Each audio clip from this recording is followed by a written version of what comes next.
Welcome to St. Augustine this evening, the Mike Davis Show, and boy, do we have a show for you guys tonight. It is a great show. We've got an amazing set of guests, and boy, are they talented.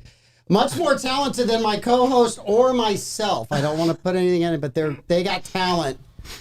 If this was talent by St. Augustine, we would all feel. I'm just going to let you wiggle on the hook. No, just enjoy the moment. You just are trying to figure out how to throw me deeper under the bus. Never. No. I can only do your formula. That's what you and Troy do. That's what you guys do. And in day 2 of Amanda's not wearing makeup, she's back in the control room again. Can it? I'm sick. We love you, boo.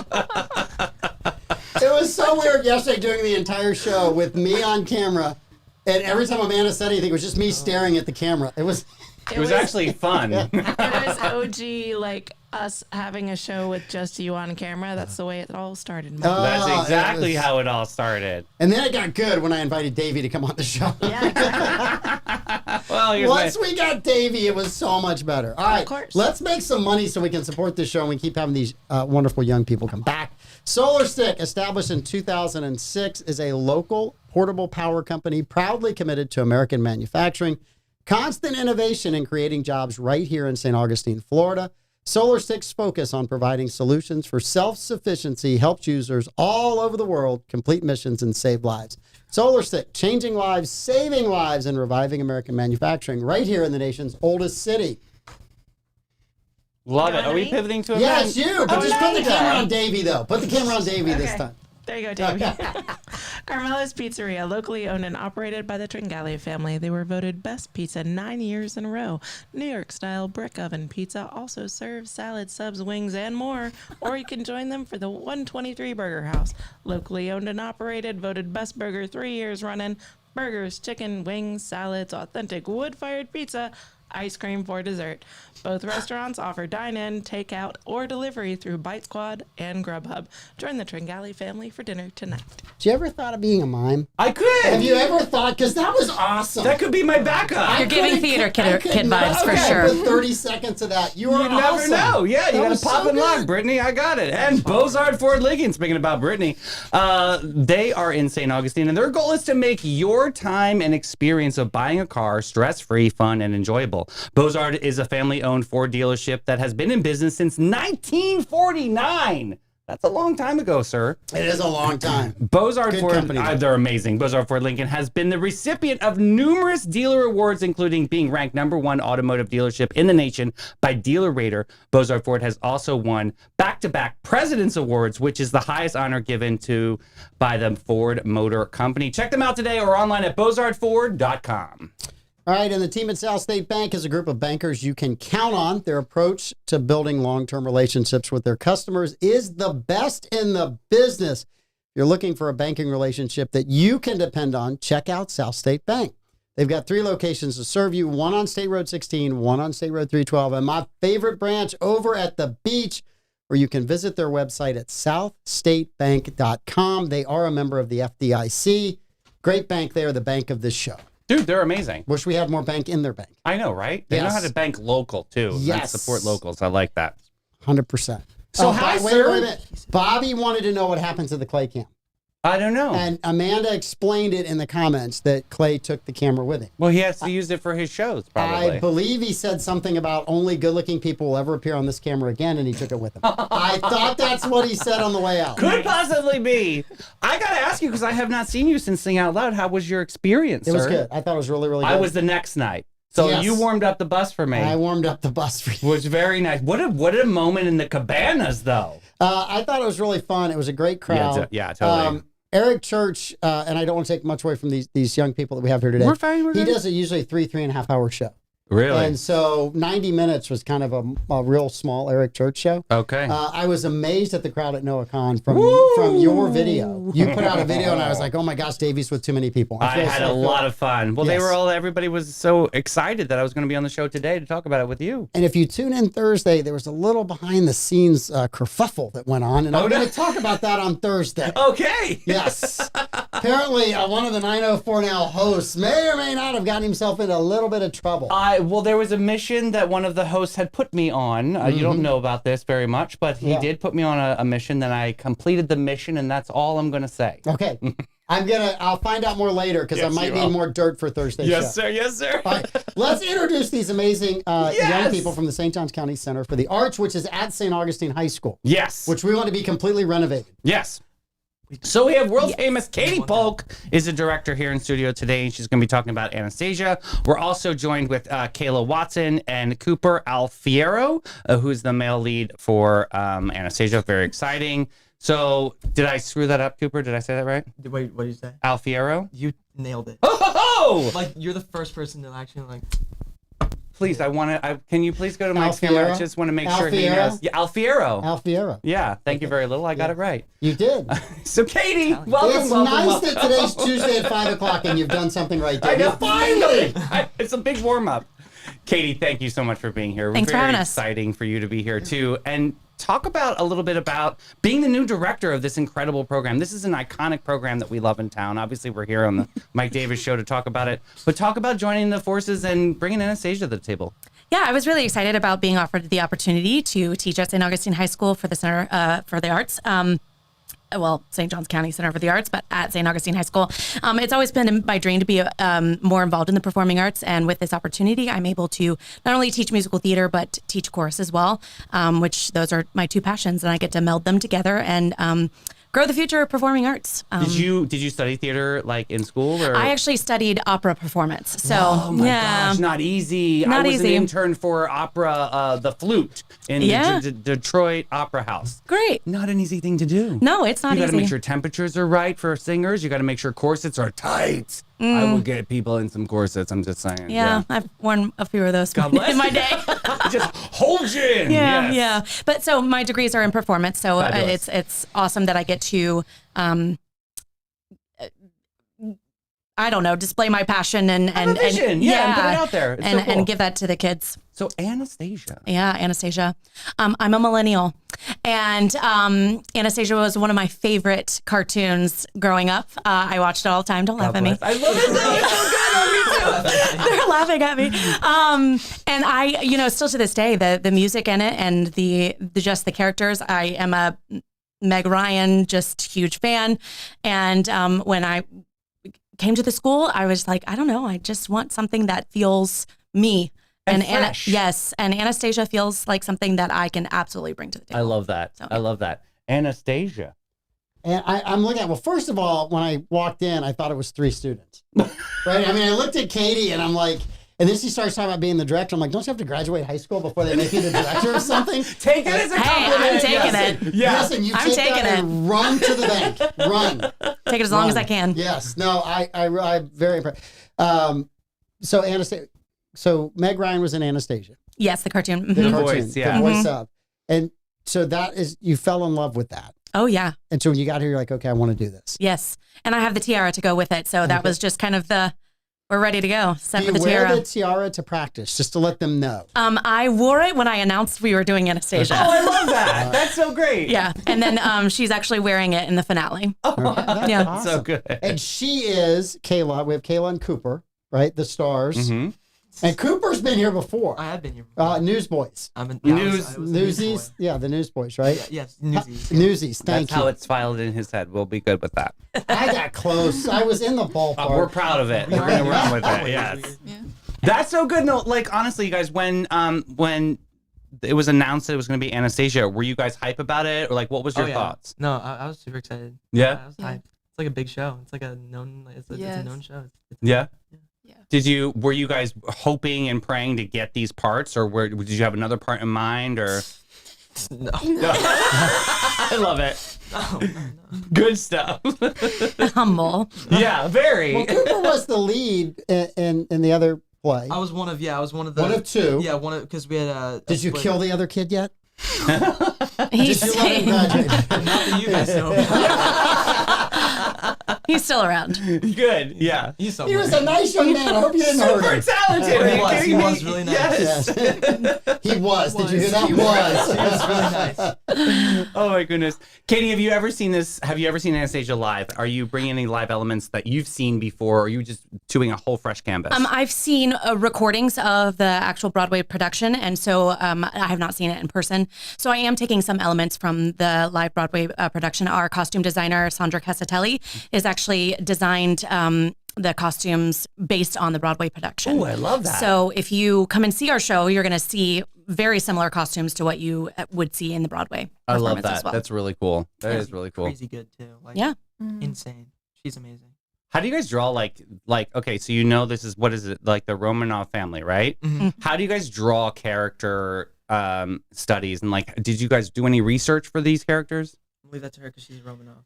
Yeah, I'm like a history person. I love this. So Good. I've always been obsessed with like the actual story of it. It's an extraordinary story. Yeah, yeah. And then after being cast, I read more books on it. I would go to like Barnes and Nobles and just like there's a bunch of books on it. And then obviously watching the movie. Yeah. Yeah.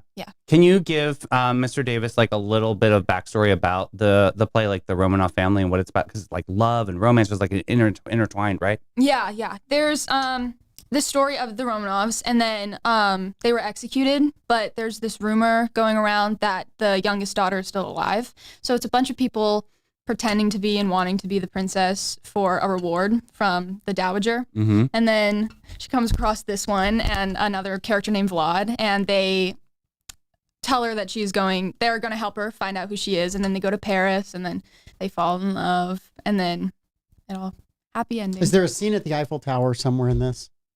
We have an imaginary Eiffel Tower, Okay. absolutely. Okay. I just Yes. wondered. Pulling references. It's figurative. We have lighting that looks like France. Okay. So there's that. So how do you tell the story between Act 1, all the different acts of this play? Like, obviously, is there anything like a technical element that you're doing something different in each scene? So our set stays the same, and we primarily work through lighting. Every light change that we have, it kind of displays the scene that we're in. Our set is stationary. The only element that we have that moves is our stairs, and then we have some stage props and set things that come on and off. But other than that, it's primarily done through lighting. That's awesome. Yeah. That's awesome because it can tell the whole story. I want to go back to Kayla's comment about history. So I was a history minor in college, and I actually signed up for a course in Russian history. So I actually took the Russian. So yeah, so that's a really interesting story. A lot goes on in that time period in Russian history, and it was very. I love the play off of this of the whole Anastasia's alive. She's not dead. And Right. It kind of gives you a little sense of mystery there too. Yes. It So really talk is. about like audition. When were the auditions for this, and how long has it been since you've been like working on the show? Well, we started auditions. What was it? The 12th or the 13th? 13th, second day of school. Yeah. So it was our first day of school was on the 12th. And then the day after, like we had just met Miss Polk, and it was just like a fresh start straight into auditions. It was a 3-day audition process. Nerve-wracking and fun and awesome. And Would you have to do? Prepare a song, prepare a monologue? yeah, we did. We prepared a song, and then we had like a dance call, and then we had a vocal call, and then we had chemistry reads. Nice. Yeah. Okay, cool. And how did you guys select the cast? Like, was that a difficult process? It was a very difficult process. Yeah. It was. I had them come back in and sing again. Multiple times. For multiple characters, because the amount of talent that we have with the SJCCA, it's kind of like one of those things of you could play this, or you could play this, or you could play that, and so it was really just narrowing it down to what was needed for the character and what was needed for chemistry as well. That was it's a big sing, it's a big act. Yeah. Smart. These are well established characters. Yeah. And so to be able to And find big those easily and within big a short amount of characters. time. They're not like small roles. These are big roles. They're very chunky roles. Like for me, I was very flat and off key in college, so they put me as Petruchio in Romeo and Juliet. I just basically held up the set. I was pretty. I just held up the set. Tree number That's all 2. I did. Yeah, Yeah. that's it. Yeah. You Next, got- right behind Tybalt. Yeah. You got on the set. Oh. As someone who can't sing or dance, they're like, no. Your audience, back row. Put 'em in Your the back. audience in the back row. We're like, just pay to come in. That's the best thing you can do to help this show. I've got to live my truth. That's 100%, that's absolutely. me. Yes. I was that guy No, in you the write the choir checks, Mike. where like the musical director would be like, "Who is that?"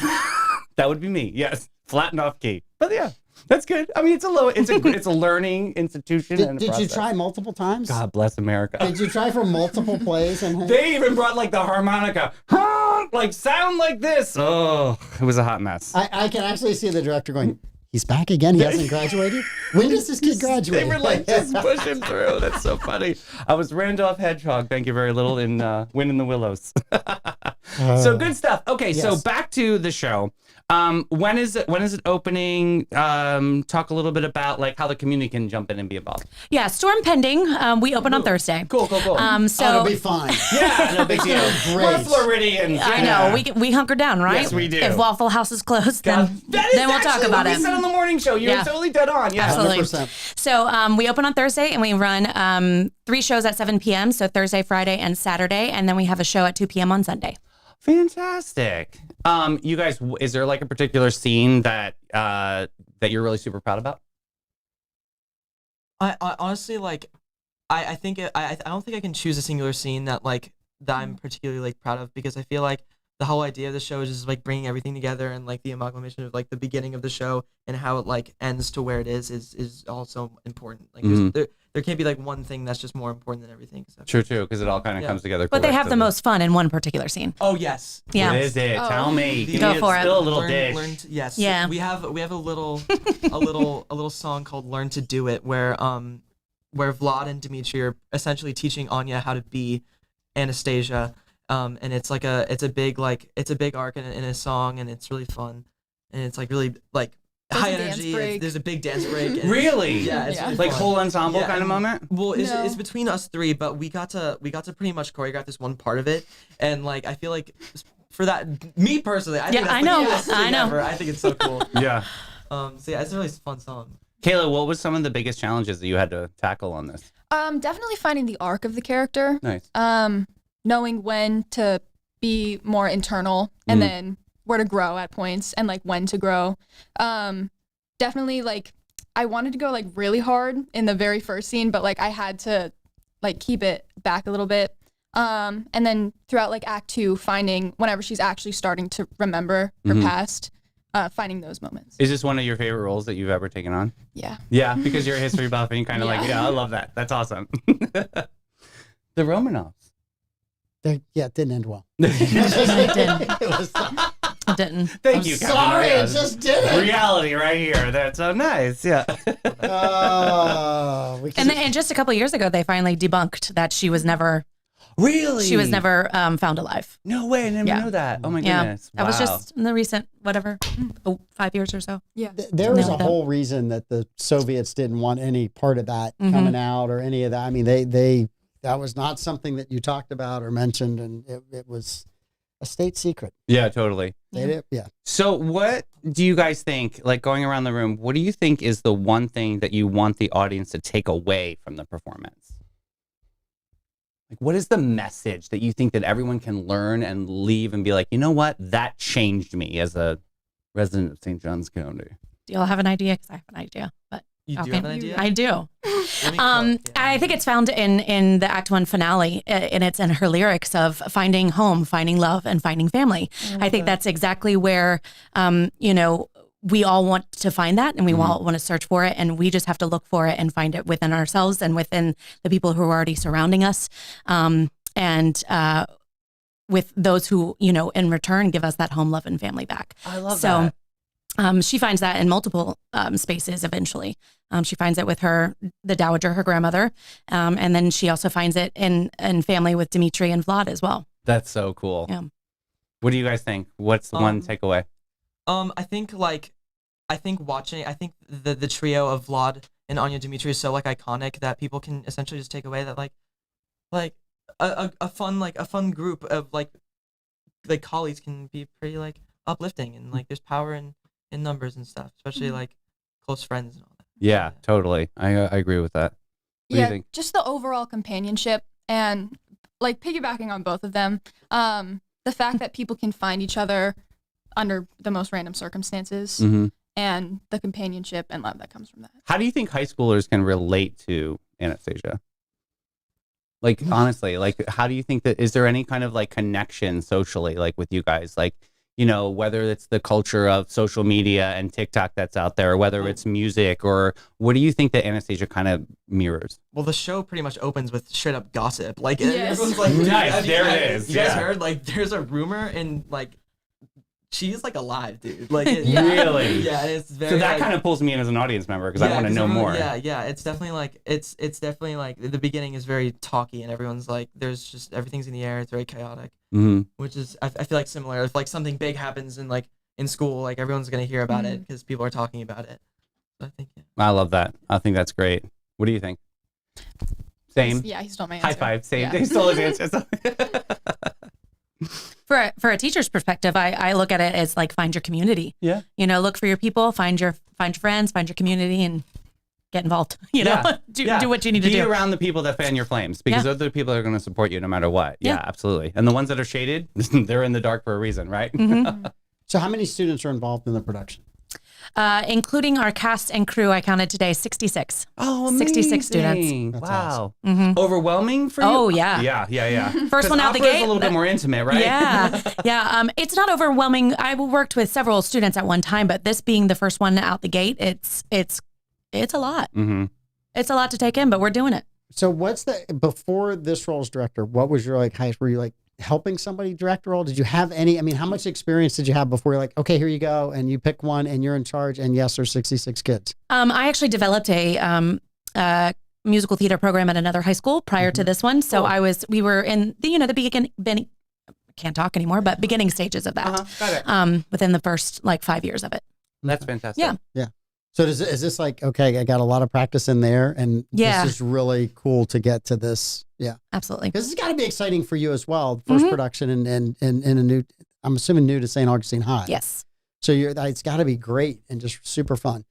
And we brought a hurricane to welcome you to Florida on the same time. I know. I love it. It's nice. It's like a blanket. Yeah, it'll be fun.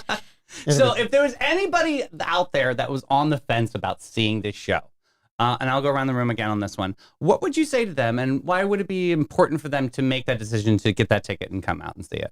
Well, seeing as the storm is coming, I'm going to say get out of the house. God bless you. It's about time to get out of the house. No more hanging out in there. And then this story is so iconic, and so the music is stunning. The costumes, it's a visual treat as well.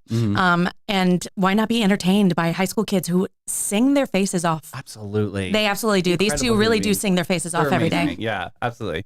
What do you guys have to say? Like, if your neighbor was like, oh, I don't know if I can make it tonight, man, what would you say? You'd be like, oh, you've got to come and see the show. Like, what would be the turning point? The work that everybody's put in. Love it.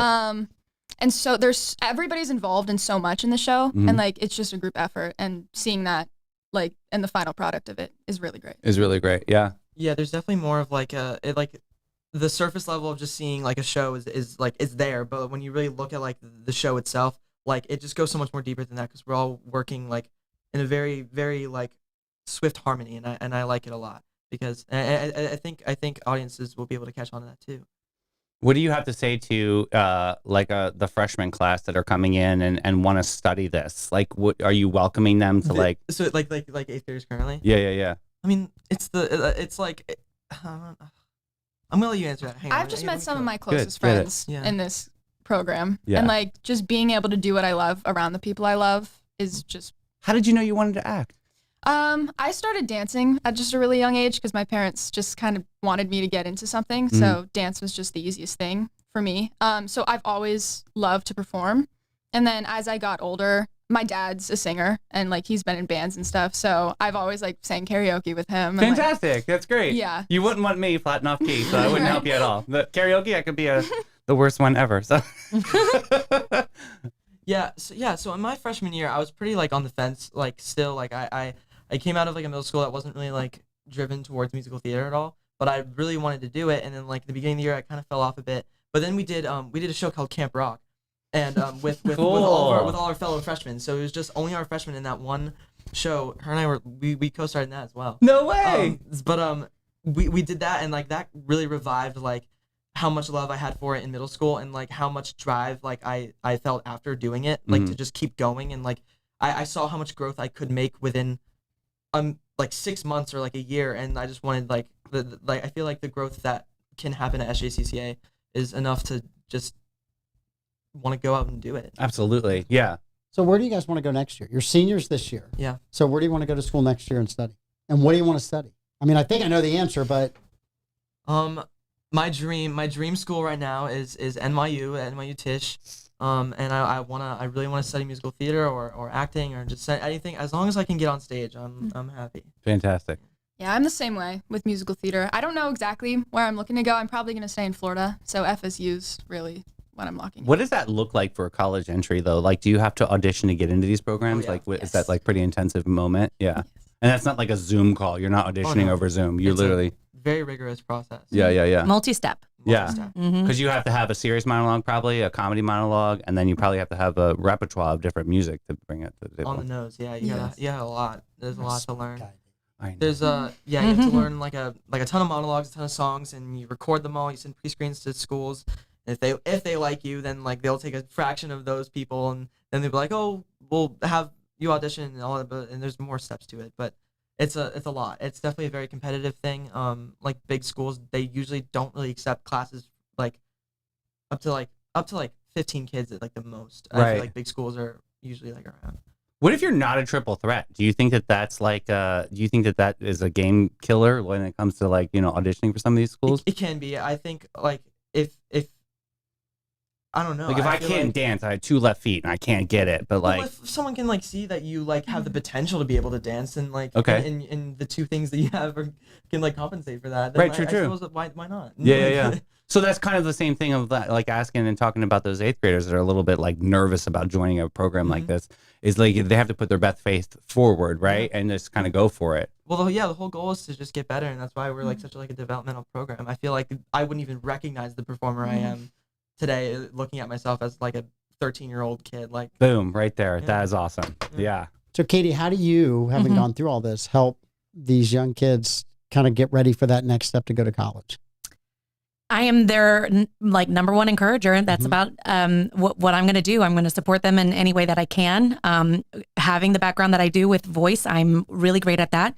We have a dance teacher, Kayla Shapani at SJCCA, who will, exactly, who will 100% support them in their dance efforts. And then we have Jillian Tamillo, who will help them in their acting efforts. It's a team effort. Yeah. But we will 100% encourage them in any way we can. Can I ask you, how do you find that balance, though? Because you have so many professionals also putting their hands in the mix. How do you guys respect each other and find your turfs and your balance on that? Well, we know exactly where we stand in our our expertise. They know I'm the voice person. She's the dance person. Perfect. She's the acting person. And so if they come to me with monologues or acting things, I go see Miss T. You know, like Good, yeah. just go make it happen with her. And it's because we respect each other and what we have to offer. And so by the time tech rehearsal comes together, everything fits like a puzzle and then just kind of works together. Yeah. That's fantastic. I Yeah. love that. That's an amazing journey. That's good stuff, sir. That's very good. All right, Thursday night at what time? 7 p.m. 7 p.m. Friday night. 7 p.m. Saturday night. 7 p.m. Ooh. Consistency. I love it. Oh, wait for it. Sunday. 2 p.m. Oh, Yeah. we You know lost me right there. I know. Just kidding. No, that's No. wonderful. That gives, people like Troy Blevins a chance to be able to have an option at like 2 p.m. to go see Yeah, he it. usually wakes up about 11. See? So yeah, That's he can a make it by perfect time. 2. Yeah, he yeah. can make it. Plus, he's got to take a boat out of there probably Friday and Saturday. Correct. Yes. Yeah. He lives We in a got marina. straight It's called Riberia Street. Mm-hmm. So yeah, it's Yeah. kind of a small marina. Yes. Most people don't know about They it, but haven't it is checked there. the flappers in years. Yes. Yeah, that's why we get Yeah. flooded. So Thursday night 7, Friday 7, Saturday 7, Sunday at 2. That's right. Where can people go buy tickets? They can go to our website, sjcca.org. They can also visit Cure8, it's Got it. CUR8.com, and search for Anastasia and SJCCA. I love that. Perfect. You guys are incredible. I am so pumped for this show. And we'll follow you obviously on socials. I'm going to put that link in comments to everybody. So everybody follow this link right there and find some updates in case there's any kind of pivots. But Yeah. Check out our Instagram too. I'm so Our team excited does a for great you. job. This is exciting. Thank you. So great. Very, very exciting. Good to see you again. good to see you again. Congratulations on the lead.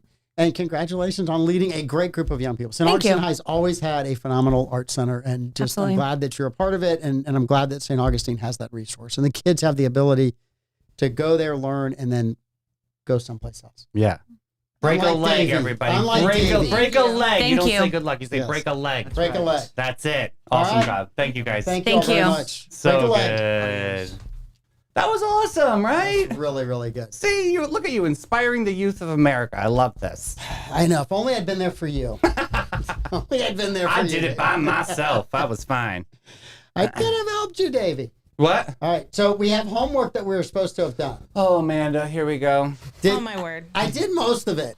Like, how much of a movie do you have to watch before it doesn't count as watching a movie? You have to watch the movie. I did watch the movie. I want to see Learn credits this with going the up, like the women. screen I of saw the screenshots. You could go to YouTube and see the screen credits go up and watch the last song. I did We that. learned this with the women. You totally missed the point No, of no, the I movie. missed did it. watch the Didn't watch women. the- You I missed the watched the point. women. You I missed the think I point. got the point of this one. Oh my word. I think I got the point of this So, one. which one are we talking about first? Are we talking about Top Gun or are we talking about What No, Dreams May let's Come? talk about what dreams may come. Let's get that one out of the way. We're good to go, and then you guys can make fun of me, Okay. and then we'll see how good you guys are at Top Gun. So, points. Amanda, do you want to start off with What Dreams May Come? You start. Okay.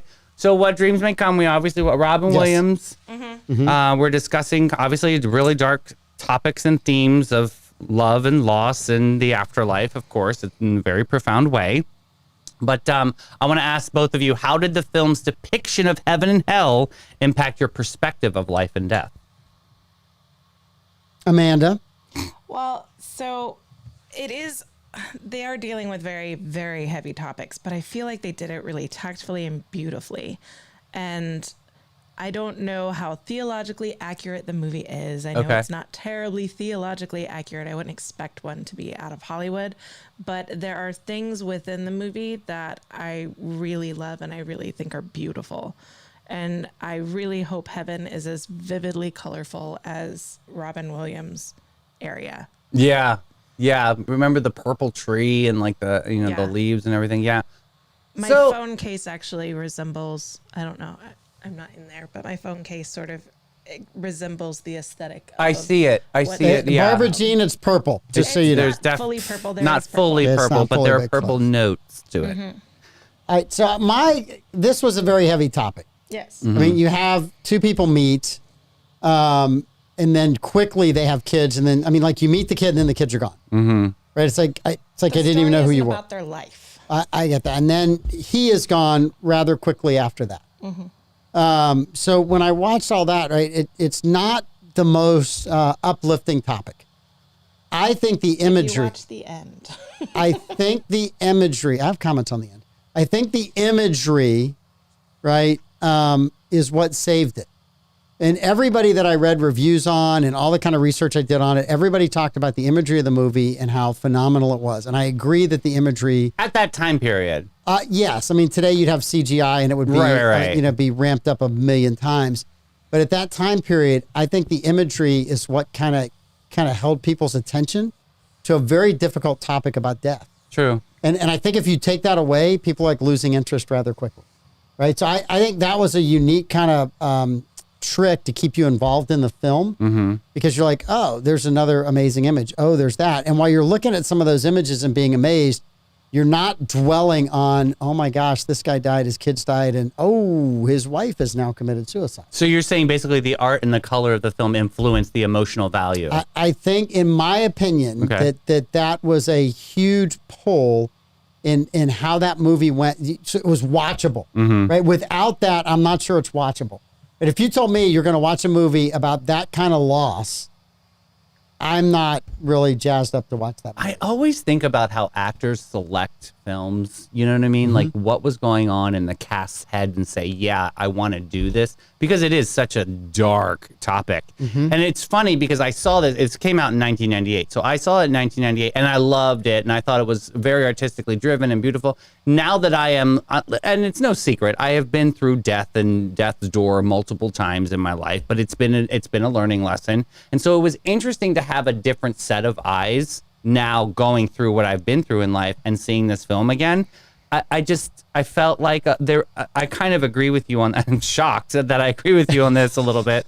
That I'm just It's like, okay. You're going to be all right, Dave. yeah. I mean, it took me a second to get through it because I'm like, a lot of it is kind of fluff and BS because I was like, I'm just not, right. Amanda, do you feel me on that? So I have, it's a movie that you experience differently as you experience things in life. So I agree with you on that. I do agree that, it's dark and it's heavy, but I do feel like there's hope in it. And I think that some of the topics that are dealt with, obviously suicide and where people go after a suicide is a very contested discussion with a lot of emotion, and I think they handled it so beautifully. Yeah, I agree. Yeah, that was very artistically done. That was awesome. The way that they use color throughout the story it's almost like its own subplot. As she's going through healing, she's enveloped in green. She's in a field. She's in a green robe. Everything around is green, essentially. As she's going through the sorrowful part towards the end of her life, there's purples. Everything is purples. So it's just the way they use color and light, and the way they I don't think it would be the same movie today, because you're right, they would use CGI, and that would take the soul out of the movie, because so much of the storytelling is in the colors and in the textures and how the people interact with the environments that they're in. It's kind of like a painting, because it kind of is an actual canvas, and you can see some of the colors kind of warp and melt away, but it was done in a way that seemed more organic. That you're right. I believe you when you say that the CGI kind of would have taken that, it would have made it more trite. So what did you think about the upside down church in hell? Yeah, what did you think about that? I mean, because that's my next question. How do you interpret the choices Chris and Annie make, and what does the film suggest about the control over destiny? And that kind of gets into that, like the upside down church. Well, what does that mean? What do you think the poetic? Well, so as they're describing hell, and he's arguing, why does she need to be punished? And it's not that she's being punished, it's that she can't accept the choices that she's made, and so that's where she is until she can accept it. And they've never seen someone accept the reality of the circumstances and move forward past it. So I see hell through the visualization of the director and the director of photography as an inversion of all that is good and beautiful, the inversion of life, because it's just a constant torment. And you go through pain, and you go through horrific loss in life. I mean, life is pain. That's sort of a famous quote, but it's how you move through it that brings you to the beauty. And their representation of hell is that you're stuck in the loss, you're stuck in the pain, and that being stuck is the torture of hell. And so I see the upside down church as just the inversion of life and beauty. Because it was kind of torturous to see that too. It was kind of like an image that was like, ooh, kind of jarring. It is. The boat scene wasn't exactly, It's the boat scene, I felt like I was watching The Walking Dead. Yeah. Now, I do also think that Robin Williams' character throughout this entire thing is like the Forrest Gump of dead people. Right? He never lost any kind of hope. He was always going to figure out a way to do it. But that was love. That was the love for Annie. I get that, but he really just, Forrest Gump just kind of goes through and makes everything better wherever he goes. And Robin Williams kind of did the same thing. His character did. And I thought it was interesting. He was almost childlike. Yeah. In his love. And then at the at the end of the movie, they meet his children. Right? I kind of thought that was a bit interesting as well. Yeah. So. Well, it's interesting that once they're together again and they're whole in their unit, that's when they finally see their children as their children, and not as the sort of character that they're embodying in their own choices in the afterlife. Yeah. I thought that was interesting as well. So Robin Williams said after the film, he thinks people who have experienced the greatest sadness are the ones who always put the hardest effort to make others happy, because they know in their flesh what it feels like to feel desolate and down, and they don't want anyone else to feel that way. Do you agree that his character Chris kind of portrayed that? I think so.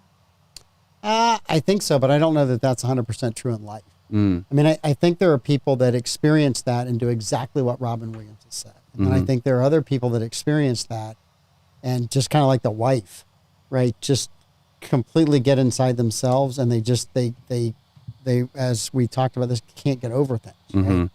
And even though they can see the loss, they don't want to reach out to somebody else because it maybe just reminds them of the loss. And right, they're like, PTSD, yeah. And they're like, I'm just not going there because I dealt with that, and don't want to go there and have to deal with that kind of loss. So that's my, not sure everybody does that. I think that's a very hopeful version from Robin Williams. And I think there's a lot of people that are like that, but there's still a lot of people that just can't deal with death and how to process it. I think they just haven't gotten there yet. Mm-hmm. Because you see people that come out of the other side of addiction and trauma, and maybe they got lost in it for a period of time, but once they're on the other side of it, then they have a tendency to look back and try and help others find the way as well. Yeah. Do you guys think the concept of love transcending death is universally relatable? I mean, I do, but I'm a hopeless romantic. Oh. So for me, yeah, I mean, I do think it is, and I do believe in soulmates, and I do believe you can find. I think all of that. But that's me. Like I said, I'm hopelessly romantic in that perspective. So And have you you ever find heard, that hard to believe for me, Dave. I kind of. Well, I mean, Dorothy, wonderful. Yeah. Being. Have you ever heard the symbolism of the semicolon? That No. your pain is never a period. There's always, so it's part of the anti-suicide messaging is, the pain that you're in doesn't end in a period, it's a semicolon. A semicolon continues. So you just have to get through that semicolon. And so people have gotten semicolon tattoos. You'll find semicolon merch and Oh, that's what that's about. Yes, so I never knew that. it's about, the whatever darkness and whatever deep pit you're in right now, that's not the end. As long as you continue on, you'll get to the other side of that semicolon. And so I feel like even though I think some people see it as, okay, well, she committed suicide and then like she got the golden ticket and so does it encourage that choice? I don't think it does though, because she doesn't just stay in heaven. They choose to go back. They choose to get to the other side of that semicolon and to go back into a new life and make better choices and have that chance to find each other again, have that chance to grow old like they always wanted to. And so I think it does have that message of push through. Don't get lost in your pain. Don't stay there, but make it to the other side and you'll find greater happiness. Wonderful divorce therapy. This is the part of the movie that I kind of have a hard time with, right? Because they're in heaven. They're reunited in heaven. It's the most joyous place you can be. And they come back to her. And I had a hard time with that. I'm like, why would you leave? Right? You're in heaven. Why would you leave heaven? Yeah. Why would you leave? You're in heaven. You're with your children. Better air conditioning. For me, But I think that's I thought that was, excuse me, as the guy that's I thought it was a Hollywood kind of ending where they went, okay, in Hollywood, we'd love to go back and redo it again. But I mean, for me, if I finally made it to heaven and my wife was in heaven with me, I'm not leaving. That's the place you want to be. That's the end goal of your life, right? Life's just a choice about what destination you want to be in eternity. And I'm happy to be there. I'm not leaving there once I get there. Right. Some angel comes down and tells me I got to come save Davey and Amanda. I'll come back, but otherwise I'm fine. You might not come back the same person though. I think them choosing to go back is her acknowledging that she made the wrong choice in that life and him supporting her through the opportunity to make different choices. Yeah, Amanda's spot on that. That's how I felt too. I think that's what it is. So she's going to lose her husband and her kids again and be okay this time. No, it'll be a different life. It'll be a different translation. I get it. For me, that was the part. Is like you had the ending, leave the ending there. Putting them back was kind of a little bit odd, in my opinion. Yeah. If they had left the ending as it is, I feel like there would have been people misunderstanding the message of the movie, thinking it was pro-suicide, though. This was a book, actually. Richard Matheson. Was a book. Yeah. I'm not reading it. I wonder the differences of the nuance. No in the desire book to read the book. No desire. Okay, we'll find someone. But someone said if you read the Forrest Gump book, it was horrible. Really? I've heard people say that is one of the people tried to read it after the movie, and they're like, "Oh my god, how did they get this hopeful movie out of this book that was just one sad event after another that never seen?" But in the movie, it was a very hopeful turn at every one of those events. So people are like, I tried to read it, I just couldn't. There's another one for you. You'll never see this movie. It's called Girl Interrupted. I've seen it. Yeah. Oh, it's a great movie. Oh, No, just please, kidding. Angelina, please. You can have not BS seen the it. baker and get a bun. You BS me, you get none, sir. But Angelina Jolie actually won her first Academy Award, I believe, on this one. I'm never watching it then. Oh my goodness, beautiful lady. She's but- beautiful, but award shows just basically kill it for me. Yeah. If you get an award in Hollywood as an ad movie, it's not going to be any good. Really? That movie's going to be Oh, I horrible. watch them all. I love Life is them. Beautiful is my example. Oh, good. Then don't watch Girl Interrupted. Actually, it's a wonderful movie. Winona Ryder's in it. It's one of my all-time Is there favorites. a tank involved in it? You No. get a tank at the end? No. So you know how the hype and the advertising can set you up to fail in a movie? A bunch of my friends saw Girl Interrupted and they came back with some of the lines from the group therapy session where it's like, I'm a tree. And then Yeah. they look, and she's like, I'm an effing shrub. I'm a And shrub. so they're telling me that scene and they're dying laughing. And so I'm thinking this is going to be a funny movie. And it is not. Oh, it's not a it's funny not. movie. No, don't put chicken So- under your bed like they that. don't give funny movies awards. Mostly true. They don't give funny movie awards. They give Gosh, they really movies don't. that are deep and disturbing Yeah. a chance at an award. Not Except deep for and the disturbing, animated not a movies. chance at an award. That's how Animated Hollywood movies works. can be funny and get awards. What's up? In the animated category, they can be funny and get awards. Nobody watches those except kids. Well, I mean, we And just they had didn't have an award for them until And just recently. parents. Huh? and parents. Parents have to see what the kids They are gotta watching. go see it. Yeah. All So, right, yeah. Any other? And one last question, and you don't have to answer if you don't want to. When you watch the movie the second go around, did it affect you much differently than the first go around? Having gone through the life experience, I was less emotional.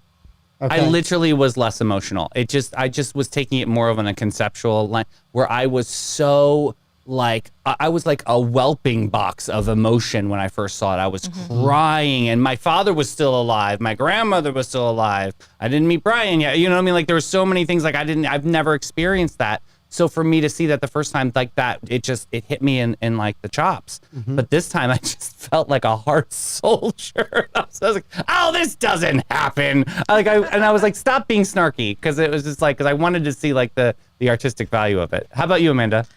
So I've seen the movie about a half dozen times, but this is the first time I've watched it since Robin Williams has passed away. Yeah. And so it was a different experience watching him go through the story, knowing how his life ends. And so that was a different kind of emotion for me watching the movie, because I really, that loss hurt. Yeah. Yeah. But I think so I read in the comments, these couldn't be more mismatched movies. And yes, except that they're all stories about people that have suffered trauma, including Anastasia. They're all stories about people Yeah. that have suffered trauma and had to find themselves. The stories are just told differently. Wow, that's brilliant. Absolutely. She's absolutely That's right. absolutely amazing that you tied three things together: Anastasia the play, What Dreams May Come, and Top Gun. Yeah. Yes. And they couldn't be more different stories in the way they're told, but the message throughout is the main character's gone through trauma and they have to find themselves. I mean, Tom Cruise lost his dad, Yeah. His mom too. his mom, and then he loses his best friend, and then has to pull it all together. Yeah. So yeah, I mean, there's a lot to that. I still cry when Meg Ryan is crying about Goose. Really? Yeah. Oh, it's so hard. Very It's emotional. devastating. The thought of losing Meg Ryan to death. It's terrible. It's horrible. Still around. She's still kicking it. I know. And Meg Ryan was the voice of Anastasia. Of Anastasia. We in have the tied movie. this whole thing together. Yeah. So Top Gun. Okay, ready. How old were you Danger guys zone. when you saw it? I think I was single digits the first time I saw it. Yeah. I want to say 9, Yeah. 10. And that was probably the last time I saw it. When did it until- come out? 1986. You don't have to look it up. Okay. I'm telling you, it's 1986. I got you. I was 1. No. Were you See one? it in the theater. I'm lying. I was 6. But yeah. Yeah, I didn't see it in the theater. I saw it on VHS or on TV playback. Yeah. Yeah. So I saw it as a college student. Okay. And you got to kind of remember, in 1986, the military was still trying to come out of a rough time, right? The Vietnam War had ended in the 70s. You had the failed rescue attempt in Iran for the hostages in, in 79 or so. So the U.S. military was kind of down a little bit. Grenade had happened during Reagan's first term. But the U.S. military wasn't quite all the way back to where they were of the power they were going to show in Desert Shield and Desert Storm under Bush in a few years.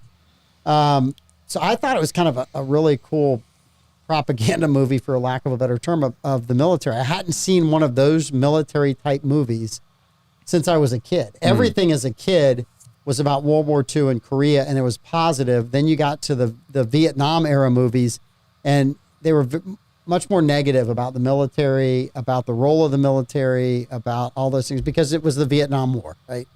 And so Top Gun was kind of a throwback, and it was a super fun throwback movie.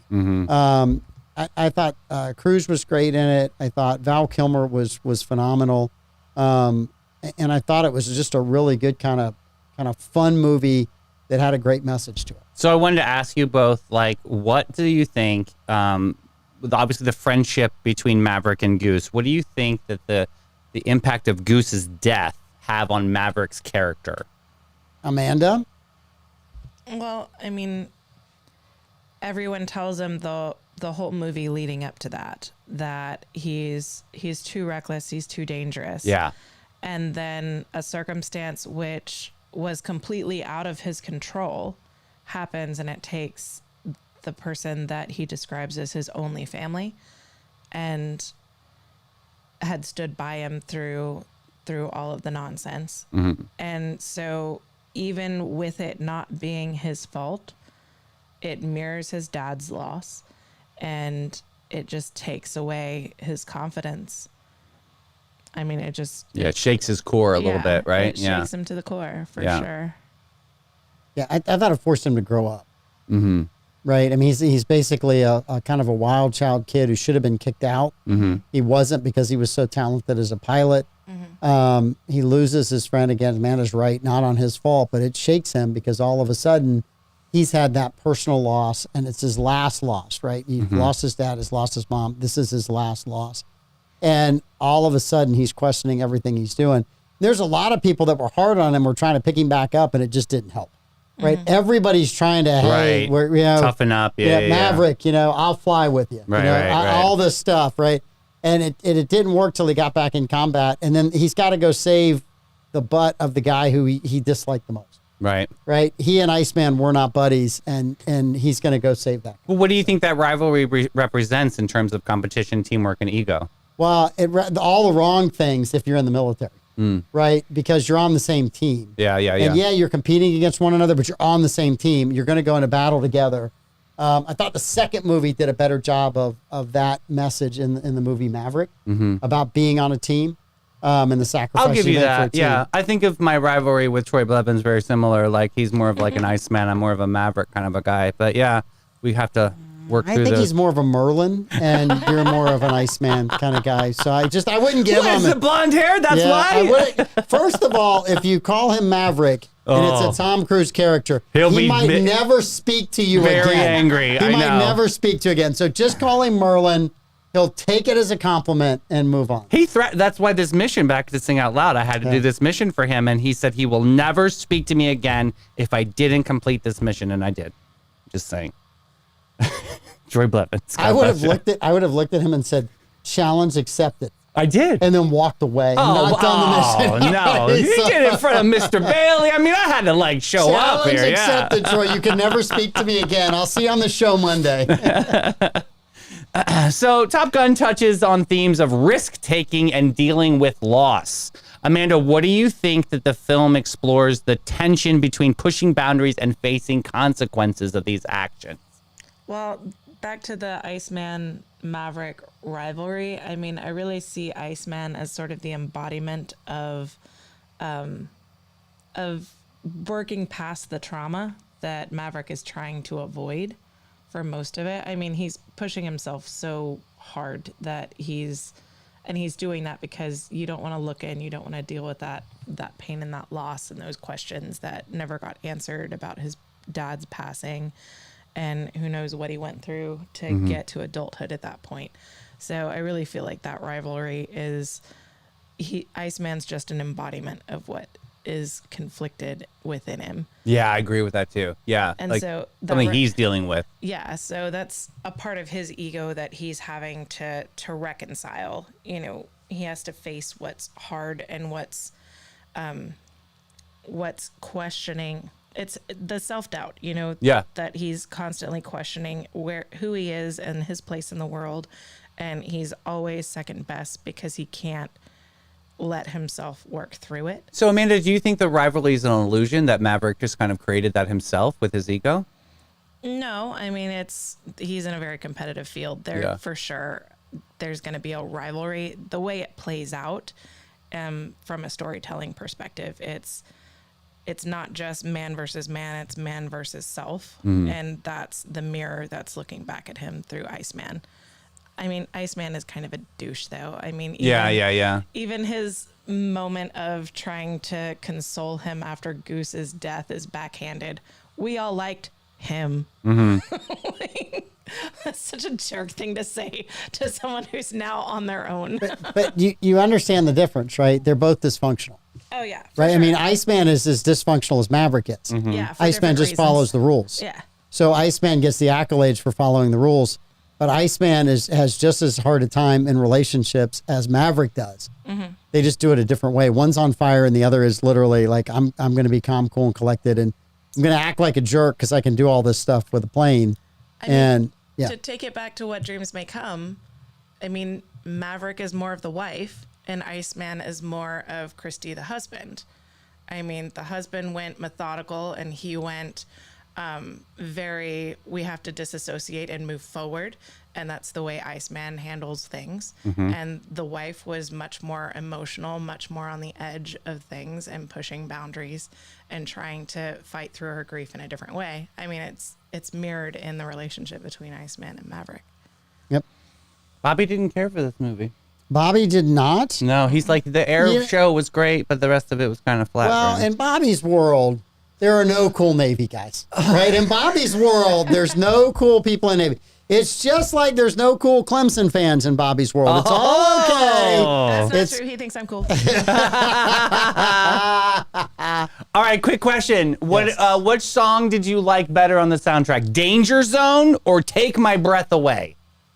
It's Take My Breath Away, of course. Really? Of course. I was more of a Danger Me Zone. too. I had you playing with the boys. Danger I had Zone, you definitely. That's a spin as the class volleyball song. scene, We played Danger Kenny Zone. Loggins. Such a good one. I grew up around Eglin and Hurlburt, and I grew up around these guys, and I worked restaurants as a teenager where surrounded by customers that were pilots in various branches of the military that would do the "you've lost this loving feeling" thing. No, yeah. Like that was still a thing that guys would do in bars to try and get attention because of this movie. And so this is nostalgic for me in a different way because I grew up around these guys. And in a bar. Yeah, for sure. How many times did you have that song sung to you? Not to me, but I witnessed it being sung. Okay. Oh, that's just a nice thing. Did you ever dream or fantasize that it would be sung to you one day? 'Cause Every girl did. We can make that happen. Every girl did. I mean, you'd have to convince Louie because that's the only one I want to sing it to me now. Oh, well, I won't break out into song. Davey and I were getting ready to break out into song. Right? I was ready. Flatten off key. Flatten off key. I have it for you. They were going to send us whoever owned the rights to the song, please cease and desist. Yeah, please. Pete said I have 7 seconds of every song before we get dinged. Please cease and desist. Should we spin the Wheel of Destiny for our next So movie? Charlie Sheen should not have been cast in this movie. That was a good thing that he wanted to be in this movie very bad. I don't think he would have fit. You know, and I Navy SEALs, he was wonderful. 1990. I see the comments, Kathy, not liking Tom Cruise. Right? There's things that I think Tom Cruise has done well in acting wise. I think he's a bit pompous. The most pompous thing I think in Maverick was at the beginning of the movie. They thank all the people that made the movie, but not the military. I'm still not over that. I'm going to bitch about that until the day I die. They can't crop that out. It's just first thing. I want to thank the military for all of their sacrifices. Boom. And I want to thank everybody else who worked on the movie. It's that simple. Very simple. It's not hard to do. Not hard to do at all. But then when he's smiling, I want to thank all the actors and all the directors. Hey, yeah, the what dudes about that are actually laying their lives down? Could you thank them too? Right, they came up with the dang story. I almost walked out of the movie, but I'm like, I'm going to stay here. I'm going to watch. I was that pissed. For crying out loud, thank the people that deserve to have thanks. I stayed for Lady Gaga. She did the theme song of the new one. Did she really? Hold My Hand. Oh, it's so good. Is it better than Danger Zone? No, it's Danger Zone really takes the crown. but it's really good. Boy, somewhere there's Lady Gaga fans all over the world that Nah, are just they're all faded. Is Kenny Loggins, who also sang the theme song for, what was it, Caddyshack? or Yeah, something? you're right. Caddyshack. Oh, geez. Remember that with the gopher? Yeah, that's a great Yes. story. Great story. That's too funny. All right. So what do we have in on the Wheel of Destiny? Wheel of Destiny, my Wheel dear. of Destiny spin. I'm nervous. And is this the one that is like completely rigged and it's going to come up Troop Beverly Hills? no Oh, I matter hope what? it's I True didn't rig Beverly. Rebecca and I will be so happy if it's True Beverly Hills. What do we got? Casablanca. Okay. That's act. Have you ever seen it? No, You've never seen Casablanca? I've never seen Casablanca. Amanda, have you ever seen it? Oh, lots of times. Okay. Good gracious, you guys have a lot of time. You okay, are, you are, first of all, you're going to enjoy, I'm just going to give you a setup. okay. The movie's made in 1941 before the U.S. enters the war. Oh, So there's a lot of kind of lines in there that talk about, and of course it's released, I think, in 42 when the U.S. is losing the war. oh no. So 1942 was not our best year in the war, okay. right? We got bombed into the war at Pearl Harbor at the end of 41 in December. And then 42, we spent the entire year trying to kind of get up to speed in the war. So this movie was released during that time period. So it's kind of, you got to think about it from that sense. But it is I think it's a really well-written movie. And there's one of the most risque lines in this movie that I think ever got past the censors. And I'll see if you can catch it. Okay. I'll tee that up I'm for you. ready. If you catch that line, I'll be very happy for you. Frankly, Scarlett, I don't give a damn. Wrong. That's the one. Wrong movie. I the know. one. That's wrong with the pants. Yeah. They actually wanted to cast Ronald Reagan in this movie. Right. He was an actor. He was the actor. Right? Wasn't he an actor? Don't you remember that he line was. from Back to the Future? Oh, that's Who's right. the president? Ronald Reagan. The The actor. actor. That's right. That is right. Oh, that's great. Yes. So that's a go. Do we need to do a double movie or just one this Just time? one, This please. one we can't. Too much homework for you guys. Scary. Yeah, says the one who doesn't do his homework. I watched about 60% of that movie. Oh, kiss my booty. Well, you did it. You made it through. You did a And great honestly, job. I didn't realize I'd have to watch it. And it was like 9 o'clock last night when I finally got Me to it. too. And I was I like, got the I word that just you're don't coming, have yeah. the guts to do this anymore. I was, Coward. I don't think I slept well last night because of the dark tones of the movie. Oh, Well, you were that's because you fine. didn't get to the end, just like with the women. I didn't like the Got end. a posturepedic. He slept fine. God's sakes. What number are you? 12? It's absolutely a temper posturepedic, and it can actually set the temperature. My side was set at 67. No, I don't. I pretty want one of those. I want a bed Gosh, me that I too, can man. set it to the thing. It's a dream. I want a king size bed, posturepedic. That's that. Name it and claim it. It's right here, right now. I need this in my life. Yes. I want one that it automatically lifts its head. If I'm snoring, it'll raise its head and all that. Great, I yes. want all of that stuff. Tired All of right, sleeping old on guys. tired of sleeping on the tile. That's what I'm doing. I'm on the floor. Can you imagine? You're All on these the floor? I'm just kidding. No, Clay and I got one of those mattresses that show up in a box and they go, wow. I've gotten those. Yeah, the purple mattresses. They work. Yeah, they're good. great. They're No, they're fine. great. Yeah, Yeah, there's nothing wrong with them. I just need king size bed. I have 2 dogs. Jeez. Bobby points out that there are iconic lines in Casablanca that are always misquoted. It's very Mandela effect. And Barbara Jean just put it out there. Play it again, they Sam. never say play it again, Sam. Yeah. Never say play it again. Sam. Who's Well, I have a looking lot at to you, learn. Kim? I'm excited. And I think I know Ingrid Bergman later in life was, as she got older, was not as. I think she's one of the most beautiful women ever in movies. In this movie, Thank you. She's my She's mother. gorgeous. Is she really? Wouldn't that be great? And you had no idea, and then all of a sudden I released that to you. So what's our date on this? Let's see, month. Let's look at October. October, the last Tuesday looks like it's the 22nd. I'll be here. 22nd. Yeah, the 29th. Oh no, that's my birthday. You better be here. Are The we doing- 29th of October. Is that your birthday? Yes, and Letty Bozard, and she's coming on the morning show that day. So yes, you Are better we be here. bringing birthday cake? We're bringing What the type of birthday cake would you like on the 29th?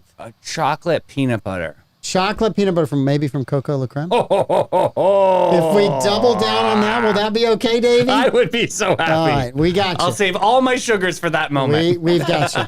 Well, it's not like you're going to get anything nice on the morning show. No, I don't. You're just going to get a hard time on the morning show on your birthday. I get a nice handshake from everybody. That's nice. I don't think they'll remember. They won't. God bless them. If you don't say another word about it between now and your birthday, they're not going to remember. I put it on everybody's calendar, actually. Because it's Letty's birthday, too. I want to make sure we come correct. We have a birthday announcement today. Oh, yes, we do. Oh, thank Who you is our so much, birthday Amanda. announcement today? Erin Warrell. Big shout out to her. Yes. Yeah, thank you so much. She made the interview happen today. So, yeah, big shout to her. Big birthday. That's awesome. Happy birthday. Happy birthday. Sweetheart of a lady. And that was actually the first half of the show was wonderful. The young people are amazing. Yeah, they are amazing. It's really cool to see the future of what they're climbing for. That's Nice awesome. to see them. Their whippersnappers doing a good job in school. Yeah, she was. That's all She was I'm a gonna history say. buff too. I You were know. so. She could take over the Stoidum stat. That wouldn't take much. Yeah, what happened in history today? Google. Yeah, She knows how to Google. you guys are awesome. Oh my gosh, this has been too much fun. All right, is it time? We're past time. Way past time. We went into overtime. You guys have a great week. Tomorrow, whatever you do, the middle of the day show. Please tune in and watch. There'll be an amazing guest on. The host is absolutely awesome. His sidekick is pretty good too. Short guy, kind of funny from time to time. He's And amazing. then the morning show. Watch. So we'll see you guys The tomorrow. nicest plug ever with the wrong name. Afternoon show. Bye, guys.